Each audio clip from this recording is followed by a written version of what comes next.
Prophecy 4, and this is, I think, very likely going to be the last session I'm going to do on prophecy. It's not like there's no more I could say, but I think I've made my points. I think I've said what's most important by the time this session is over. You're welcome to Femi Diaries. And the channel, as I've always said, is about positive, uplifting content. Even though these sessions and this series could be a little disturbing, but it's really for our good. And it's better that somebody actually tells us the truth and tells us what's coming. And that's what this session has been about, to prepare us, to help us to get ready. And we had a powerful third session, the one we just got done with, where we really looked at some very crucial and important things about the coming events. That's part of what prophecy does. Prophecy helps gets us ready for the things that are coming so that we can prepare. Now today, I want to go, you see, there are so many, because we really have to prepare on different fronts. We really have to prepare by getting ourselves educated. There's so much we need to learn. Now, part of this deception that is coming up is going to happen because there is so much we don't understand. There's so much we don't understand that is going on today. I'll just say this. There's so many things being done in the area of genetic engineering, for example. We don't know what's going on there. There's so much going on. You know, there has been this obsession between man and robot. I'm just kind of putting some little clues here.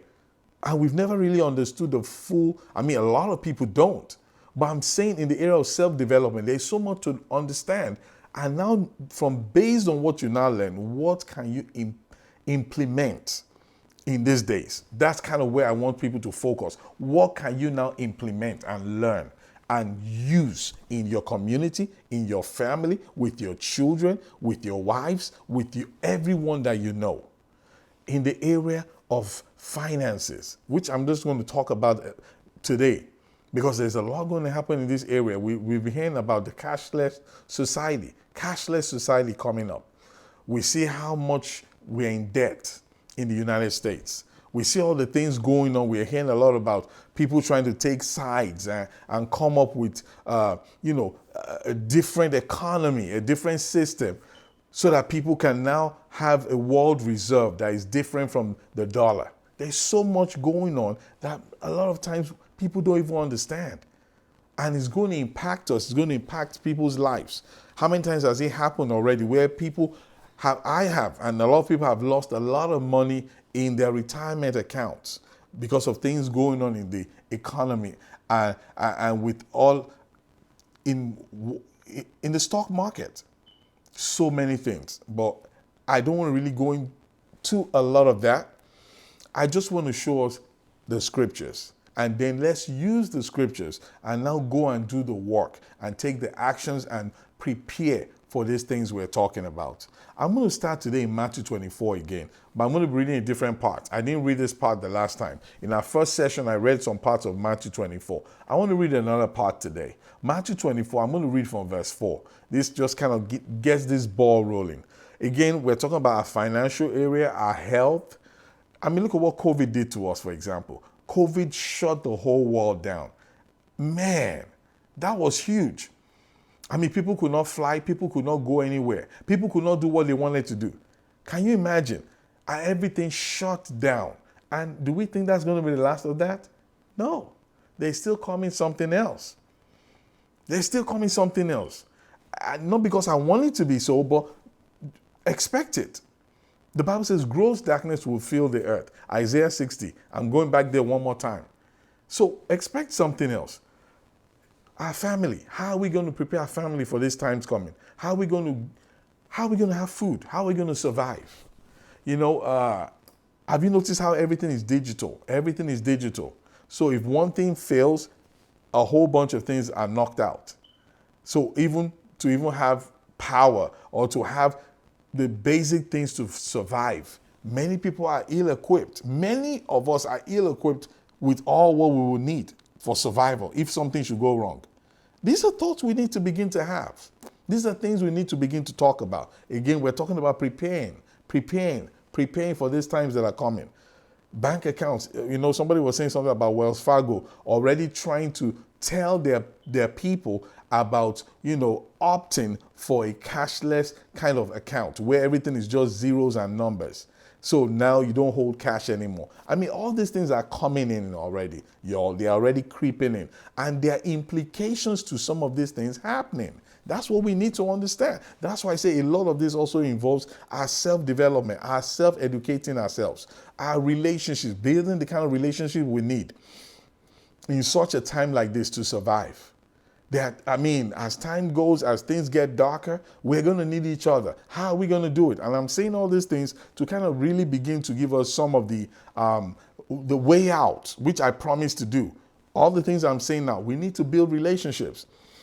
If we are part of a church family, the church family has to begin to think about things like a pantry, things like a healthcare system. How can we have our own, emergency healthcare kind of thing going on?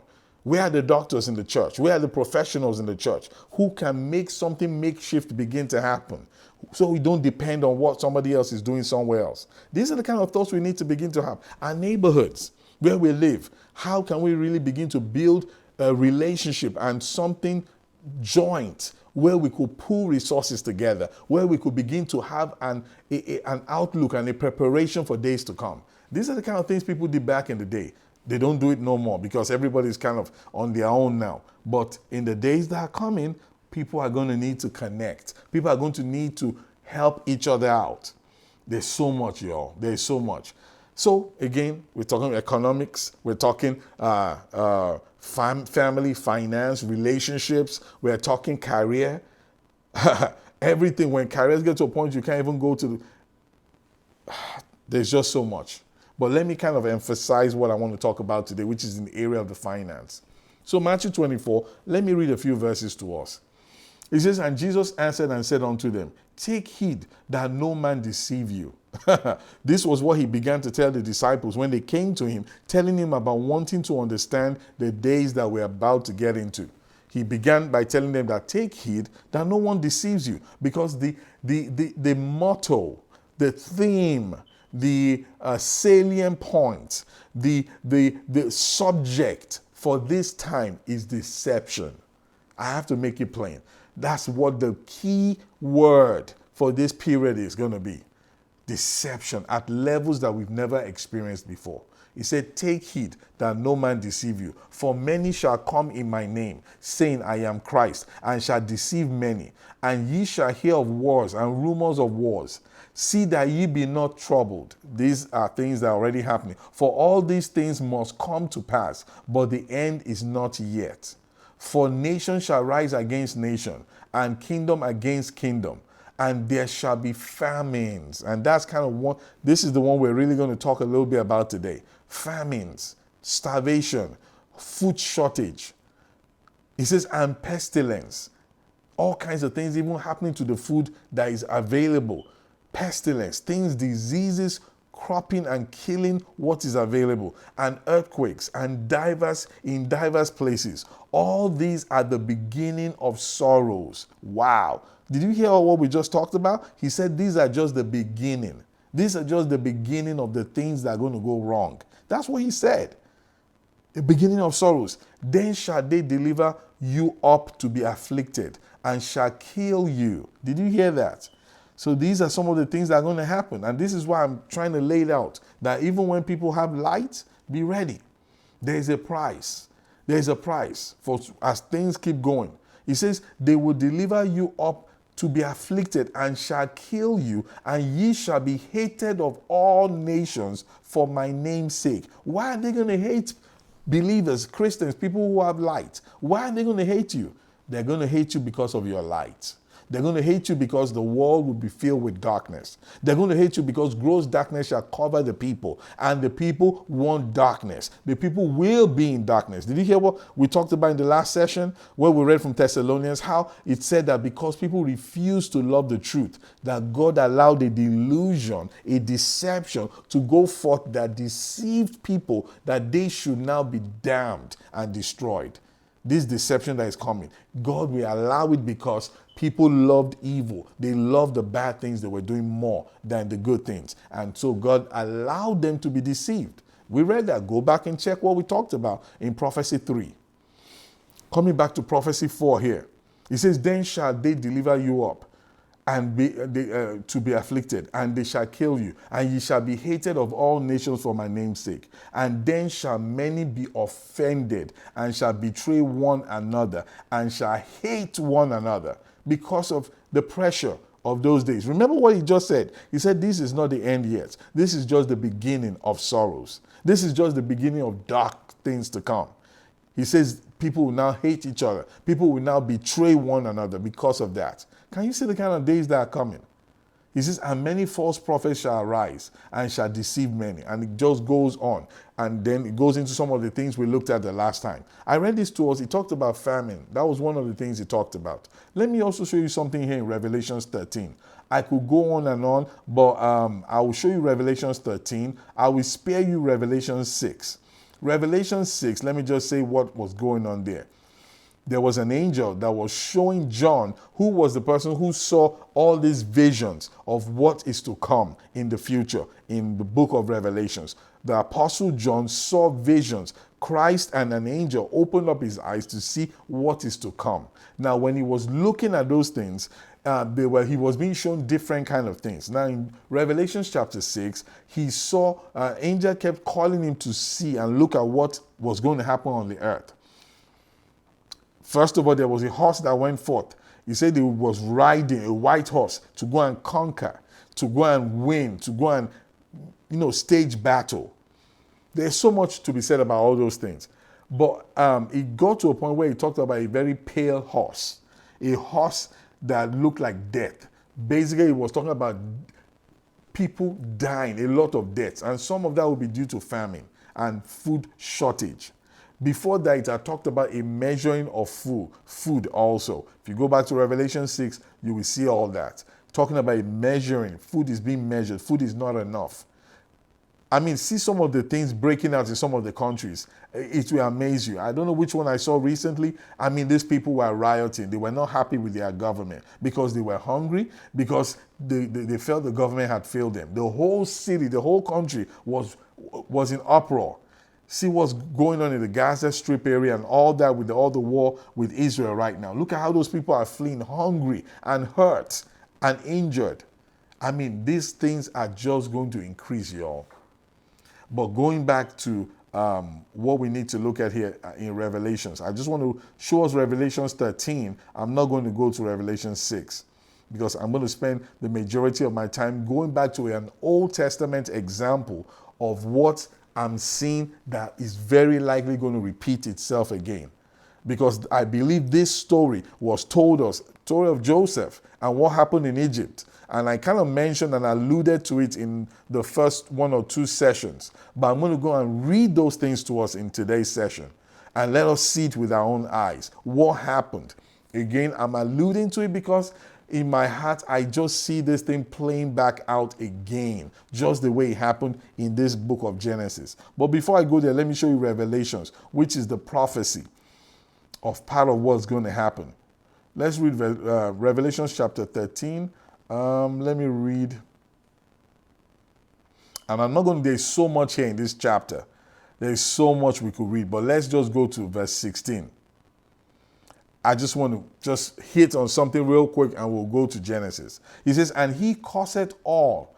Now, this chapter was talking about a false prophet that is coming. And he's talking also about this man of sin that we talked about in the last session in 2 Thessalonians. Again, Revelations, Daniel and Thessalonians, all of them talked about this man coming who is going to rule the world. But here he's talking about him again. And in this chapter, and it also talks about a false prophet, which, okay, let me just keep going. Verse 16, he said, and he causeth all, both small and great, rich and poor, free and bond, to receive a mark in their right hand or in their foreheads. This is what's going to be the order of things at this time that the scripture is talking about. It says that system that will be set up, it will be an enforcement. See, you won't have a choice. If you read earlier, I'm not going to read earlier, but it talks about how he warred against the saints and defeated them. Maybe when I read this, I'll go back up and kind of show you that. So we're talking about a different kind of system. This is not a democratic system right now. This is a authoritarian kind of dictatorship that is going to be going on. Because it says, and it cost all, both small and great. It cost them. There was force involved. Again, Revelation 6 also alludes to this. If you go and read Revelation 6, that I'm not going to read right now, it alludes to this whole dynamics of things going beyond what people can control. Now it says, and he cost all, both small and rich, and poor, and free and bond. Everybody. He didn't care what your status was in society. He caused them to receive a mark in their right hand and in their foreheads, and that no man might buy or sell. So it has to do with commerce. It has to do with finance. It has to do with money.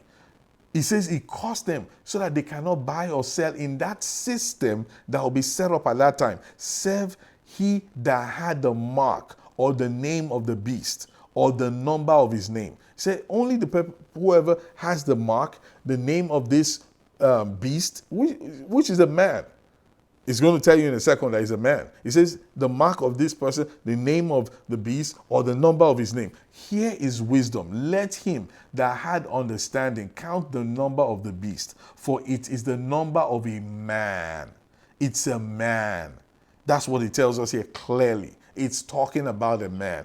And that's the man we talked about earlier. And his number is 666. So that's who it's talking about, a man. And it tells you he has a number. Now let's go to Genesis. I just wanted to show you that because this is the prophecy. This is what's coming, okay? Now let's look at an example of something that happened. We also read in Matthew where Jesus was talking about famine and earthquakes and pestilence, things that are going to keep happening. Now let's look here in Genesis at this example of what happened. Again, it was Pharaoh, first of all, that had this dream about 7 fat cows. Then later 7 slim cows came, and then the fat cows ate the slim cows. And he didn't understand what it meant. And the dream occurred twice. And when Joseph was to come and interpret the dream, he told him, because this thing is established to happen, that's why you had the dream twice. When you see a dream or you have an experience that happens more than once, it's telling you that it's very likely this thing is going to happen. And that's kind of what happened in this case of this dream. So Pharaoh said, okay, so what can we do? And that was how Joseph now began to tell him, we need to prepare. And he prepared the land of Egypt, which was the known world then, kind of like what we have now, United States or Russia or China, the big nations. He prepared them for that coming famine. Now, we're going to see some things in Genesis. Let's go to Genesis 47. I'm going to see some things that I really strongly believe might repeat themselves. Just to kind of go straight to where we need to go to, let's go to verse 10. Genesis chapter 47, verse 10. It says, and Jacob blessed Pharaoh and went out from before Pharaoh. And Joseph placed his father and his brethren and gave them a possession in the land of Egypt. Now let me say this. If you read earlier, the whole of Joseph's family had to leave where they were and come to the land of Egypt because there was no food. See, there was so much that had happened between him and his brothers, which a lot of us know those stories from Genesis chapter 37. But basically now they had to leave because the famine kept on. The famine had not stopped. So they were still running out of supplies. Even though they kept going to Joseph in Egypt to provide them, eventually they all had to move to Egypt. And that's what was going on here. So they were now in Egypt, and Pharaoh had just been, Jacob, who is Joseph's dad, he had just seen Pharaoh. And now it begins to tell us about how Joseph had placed them in a land. It says he gave them a possession in the land of Egypt, in the best of the land, in the land of Ramses, as Pharaoh had commanded. So God made it possible for his people to survive this period. This is going to be very important going forward. But I believe there's going to have to be a strategy to make this happen. His people are going to have to be wise to have relationship going on, to have connection going on. Pantries have to be open. People have to be in communication. There has to be a kingdom culture. There has to be people connected together so that these things can actually happen at those times. These are some of the things I really believe will become very important and very necessary at those times. It goes on and says that they were in a land they were put there by Pharaoh, that Joseph put them there because Pharaoh told him to do so. Now let's go on. Verse 12, it says, and Joseph nourished his father and his brethren and all his father's household with bread according to their families. So it was about 70 something people, if I remember very well, because they had servants, they had their children, they had their wives, they had all their cattle and their animals. Everything came to the land of Egypt. So all of them, Joseph was taking care of all of them in that land called Goshen. Verse 13, it says, and there was no bread in all of the land. Talking about Egypt, everybody was coming to buy in Egypt. You have to understand what was going on. Egypt was like Russia or the United States or China. Everybody was coming to get from them. All the third world countries were coming to the first world countries because they felt that was where they could get stuff, right? That's what was going on here. He said, and there was no bread in the land. So even Egypt now started having issues because Joseph had done what he needed to do to conserve food, but now he says that they didn't have bread, for the famine was very sore, so that the land of Egypt and all the land of Canaan fainted by reason of the famine. The famine was so bad that even Egypt now began to lack people. We need to get ready. We need to get ready. We really need to get ready. You know, the kind of debt we have, what's going on, even though they keep printing more money and trying to keep the economy going, there's going to come a point, I don't know if that printing of money to keep things above belly up will be able to work. We just need to begin to prepare. That's what this is all about. He goes on and says, and Joseph gathered up all. Look, before I go there, let me go back to verse 13. He said, and there was no bread in the land, for the famine was very sore, so that the land of Egypt and all the land of Canaan fainted by reason of the famine. Then he goes on and says, and Joseph gathered up all the money that was found in the land of Egypt. Can you see that? He gathered up all the money that was found in the land of Egypt and in the land of Canaan for the corn which they bought. So people were bringing money and getting food. They needed the money to get the food. But things were getting tight. That's what he just told us. For the corn which they bought, and Joseph brought the money into Pharaoh's house. So at this point, the money was still okay, right? Let's keep going. Verse 15. I'm reading Genesis 47. I'm now in verse 15. It says, and when money failed, this is the big point right here. It got to a point, now they had too much, the value of the money fell. Because right now, it didn't have any value anymore. They had printed so much money into the system that right now, the printing was not working anymore. It wasn't elevating the difficulties. It wasn't making things easier. It wasn't making things better anymore at this point because of the level of the famine that was going on in that land. He goes on and says, and when the money failed in the land of Egypt, money failed in this China kind or United States kind or Russia kind economy, the money now failed. I need us to see that. He says, and in the land of Canaan, all the Egyptians came unto Joseph and said, give us bread for why should we die in thy presence? For the money faileth. Did you see who came to him? These were not just the Canaanites or the Jewish people. It was the Egyptians. Did you see that? Read it again. It says all the Egyptians came unto Joseph. It was the people of the country where they were meant to be the first class nation that came to him, that had the money. But now the money was not going to work anymore because he had gathered up all the money they had to give them food. And they came crying to him and saying, give us bread. Give us bread, for why should we die in your presence? For the money is not working anymore. He goes on and says, and Joseph said, give your cattle, and I will give you for your cattle if money fails. Did you see that? So they went back to barter. This was what we had way back in the day. Barter, people traded goods for what they wanted. If you wanted food, I will give you food for leather. I will give you food for cotton. I will give you food for whatever you need. He says that the people began to say, we are hungry. Our money is not working anymore. The currency has no more value. Please, we are still hungry. Then Joseph told them, okay, at this point, now I need your cattle. Now I need your investments. Now I need your house. Now I need your, you see what I'm saying? Your assets. What assets do you have? What investments do you have? Give that to me right now. Give me what you have so that I can give you food. This is the level this thing got to at this point.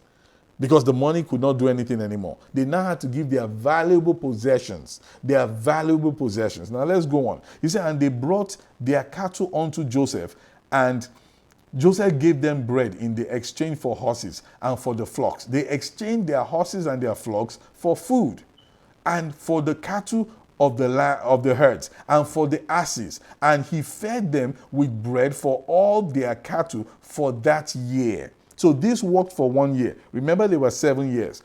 He gave them what their assets and their investments and the things they possessed could give so that they could have food to eat. This was how bad these things got. Remember what we just read in Revelations, that for people to buy and sell under the system that is coming, people will have to have a mark. People will have to have certain criteria, and they're going to be forced to do certain things. Then let's go on.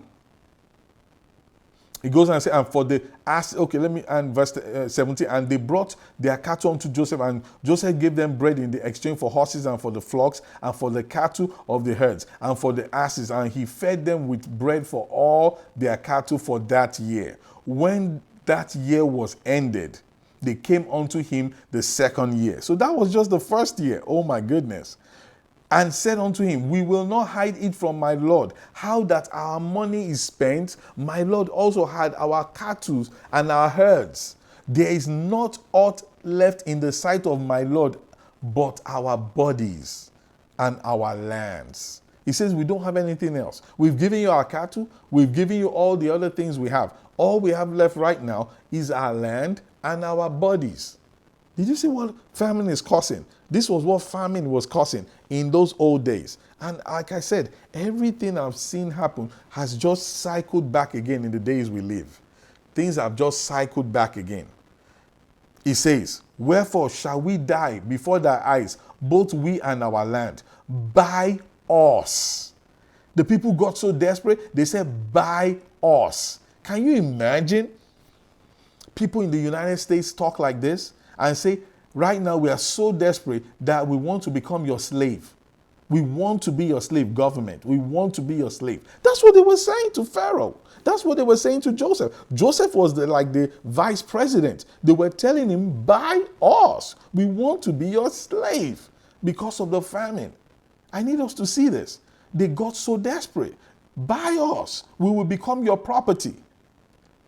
He says, wherefore shall we die before thy eyes, both we and our land? Buy us and our land for bread, and we and our land will be servants unto Pharaoh. We will now become servants and slaves. They were free people before. Oh, the America, the bold and the free.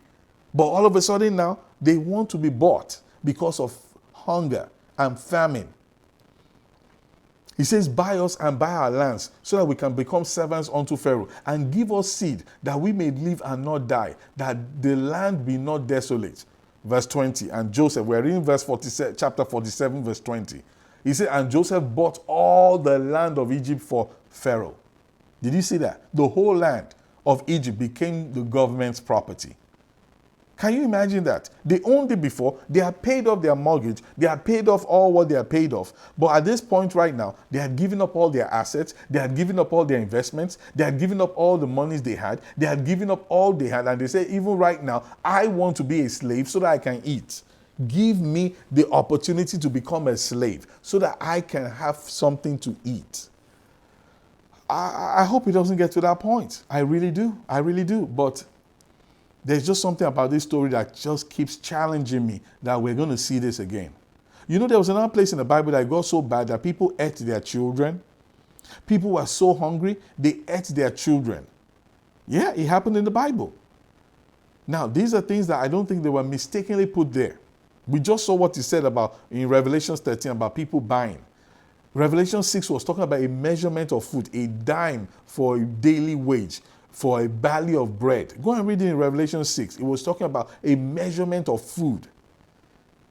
Because there was pestilence, there was death, there was this horse that was just showing death, that was showing things being destroyed. There was another one showing things being measured out. Let's keep going here. He said, and as for the people, he removed them. Okay. And Joseph bought all the land of Egypt for Pharaoh. For the Egyptians sold every man his field because the famine prevailed over them. So the land became Pharaoh's. The whole land of Egypt became the government's land. All the properties that the people owned before was no more theirs. It now became the government's property. He said, and as for the people, he removed them to cities from one end of the borders of Egypt even to the other end. This is scary right here. Concentration camps. Did you see that? Woo! Oh, goodness. Goodness, goodness. Concentration camps. Kind of like what happens with people who are in asylum, and people, you see all the people who are running around the borders in the United States here, you see how they kind of get them into a place where everybody is just kind of a concentration kind of place, and many of those things are happening all over the place, sanctuary cities, and I don't know what they call them. Are you seeing that? That's what he just told us right now. And as for the people, he removed them because they didn't have anything anymore. He removed them to cities from one end of the borders of Egypt, even to other end thereof. He moved them into sanctuary cities. He moved them into places where they were in concentration camps. He moved them into places where they could be supervised. They are slaves now. Only the land of the priest bought he not, for the priest had a portion assigned them of Pharaoh, and did eat their portion which Pharaoh gave them. Wherefore they sold not their lands. Then Joseph said unto the people, Behold, I have bought you this day, and your land for Pharaoh. Lo, here is seed for you, and you shall sow in the land. He says, I have now bought you. You have now become our property. Oh, goodness. You have now become our property. And it shall come to pass in the increase that ye shall give the 5th part unto Pharaoh, and 4 parts shall be your own, for seed of the field, and for your food, and for them of your household, and for food for your little ones. And they said, Thou hast saved our lives. Let us find grace in the sight of my Lord, and we will be Pharaoh's servants. They say you have bought us and we have become your slaves and we will become Pharaoh's servants. People, we have to prepare. People, we have to get close to God. People, we have to know who God is. People, we have to connect with each other. People, we have to really go back to the basics to survive these times coming. I don't even know what other words to use, because this to me is really real. And Joseph made it law over the land of Egypt unto this day, that Pharaoh should have the 5th part, except the land of the priest, only which became not Pharaoh's. He made it law. So they made some kind, it was like a changing of laws. Now you do this, then I give you this amount of food, then you give this amount of food to Pharaoh. And the whole story goes on. But I'm going to stop there. This is what it came to. This is what it came to in the land of Egypt. The known world. They had the kind of technology that had never been seen in creation before. But they fell because of a famine. They fell and things got terrible because of food shortage. If food shortage happens globally right now, what are you going to do? What is going to happen to your family? What is going to happen to your children? What is going to happen to your generation? What plans have you made for these things? Do you have any plan? Do you even know that this can be a reality that you might have to go through? We have prophecies that has told us about these things to get ready, to get prepared for times to come. I'm going to end with prayer at this time.